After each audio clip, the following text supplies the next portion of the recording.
Hi hello నమస్తే welcome to easy cooking show. Friends అందరూ బాగున్నారా?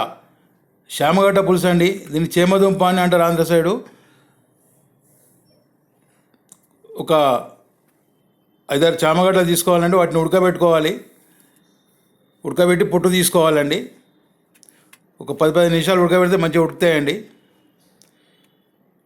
అటు పొట్టు తీసుకున్న తర్వాత శుభ్రంగా కడిగి చిన్నగా కట్ చేసుకోవాలండి ముక్కలు. తర్వాత చింతపండు ఒక 50 గ్రామ్స్ చింతపండు అండి. దాన్ని చిక్కగా పులుసు పిసుకున్నాను.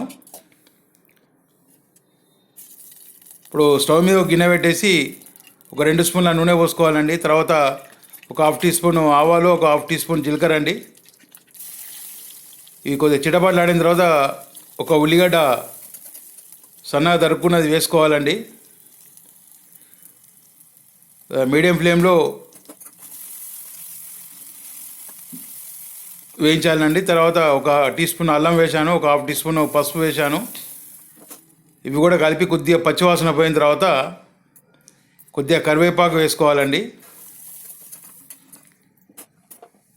కరివేపాకు కొద్దిగా వేగిన తర్వాత ఒక 2 స్పూన్ల కారం పొడి వేసుకోవాలండి.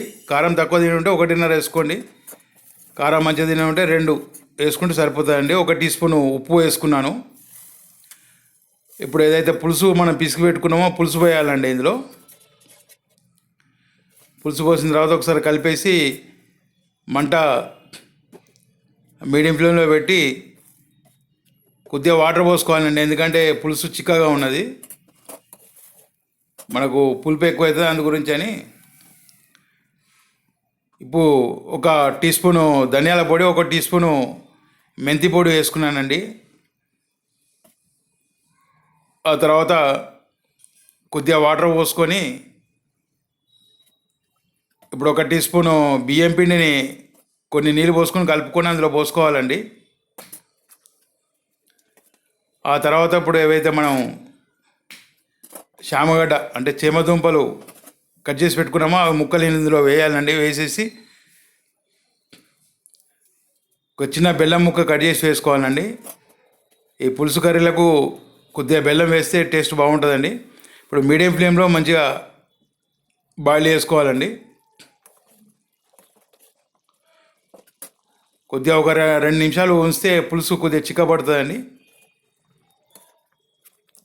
సబ్స్క్రైబ్ చేసుకోండి ఫ్రెండ్స్. లైక్ చేయండి, ఫ్రెండ్స్కి షేర్ చేయండి. ఇంతేనండి, రెడీ అయిపోయింది. సన్నగా తరుక్కున్న కరివేపాకు కొద్దిగా అందులో వేసి కలుపుకోవాలండి. చూడండి శామగడ్డ ఎంత మంచిగా ఉడికింది, మంచిగా వాటికి ఉప్పు కారం అంతా పులుసు గిట్ల అంతా పట్టింది. ఎంతో కమ్మనైన శామగడ్డ పులుసు.